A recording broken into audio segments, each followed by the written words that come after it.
show you how to make a chocolate glaze that I found the recipe for on the internet. And we're going to use it to cover a pumpkin chocolate chip cake that I shared in another video. If you haven't watched that video, be sure and go back and do that, because this is a quick, easy alternative to your Thanksgiving pumpkin pie for those who maybe don't like pumpkin pie texture, that still gives you that great pumpkin taste and some chocolate to go with it. Now I've got my pumpkin chocolate chip bundt cake already done. It's on the cooling rack. I like to use a cooling rack because as I pour a glaze over it, it lets it drip down.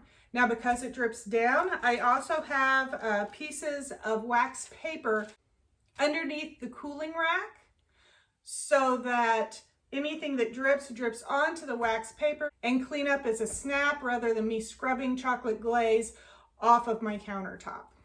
So I got this glaze recipe just by Googling it, and it calls it the best chocolate glaze, and I found it on allrecipes.com. It was done by a Mary Taylor Dantzler, and I tried it. I really love it. It's got that really rich flavor that comes with homemade hot chocolate, and so it's perfect to go over this cake. And so now we're going to go over to the stove and I'm going to show you how to make it. I'm going to run through your ingredients real quick though before we do. 6 tablespoons of cocoa, 5 tablespoons of butter, 1 cup powdered sugar, 3/4 teaspoons vanilla, and 2 tablespoons of hot water divided. And so now we're going to make that glaze, and then we'll come back and pour it over our bundt cake.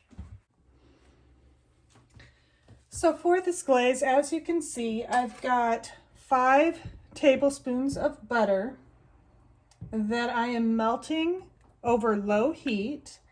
And to that, I'm going to add 6 tablespoons of cocoa. Mine is Hershey brand, but you can use whatever brand of cocoa you would like. And we're just going to keep stirring that as it melts so that it doesn't stick to the bottom of our pan. It should take between 5 and 10 minutes to get this all melted and smooth, depending on how high your heat is. But like I said, we are supposed to do it over low heat, so keep that in mind. You do want to make sure that all the butter is melted before you take it off the heat.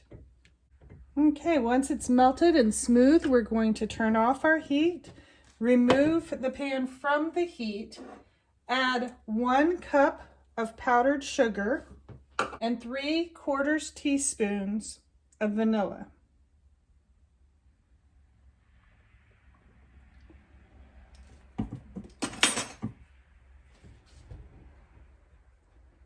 It's going to be super thick at this point, but to that we're going to add 1 teaspoon at a time hot water, up to 6 teaspoons.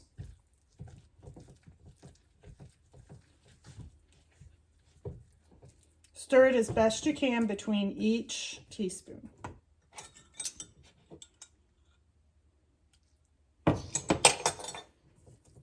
I love this glaze because it smells like rich homemade hot cocoa.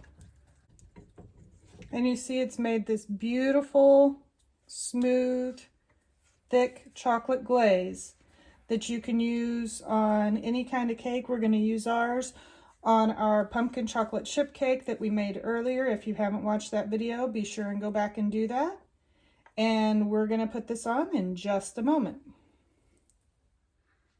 Okay, so now we have our glaze and we're going to drizzle it over our bundt cake. You can do this however you want.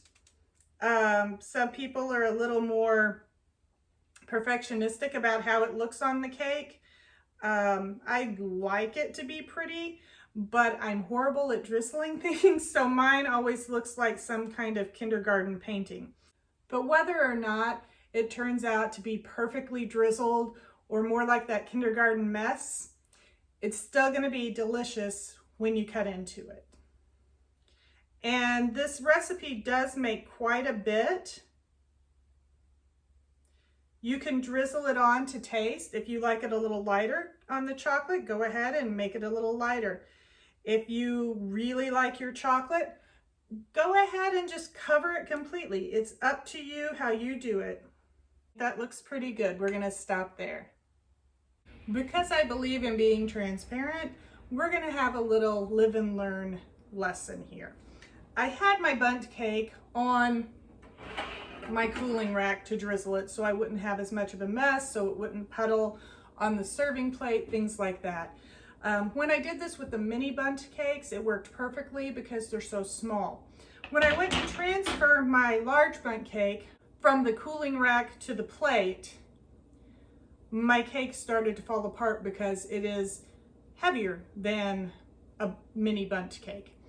And I tried to use a spatula and 2 spatulas and it didn't quite work. I nearly broke my cake. If you happen to do this and haven't watched the video all the way through first, here's a quick way to salvage your cake without it falling apart. Okay, so you have it sitting on this one. You're gonna take another cooling rack, place it over it, flip, put the plate, flip again.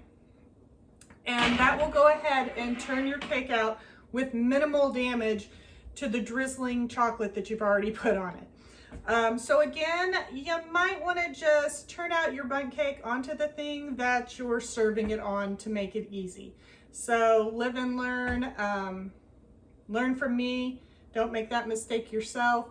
And here is our finished product.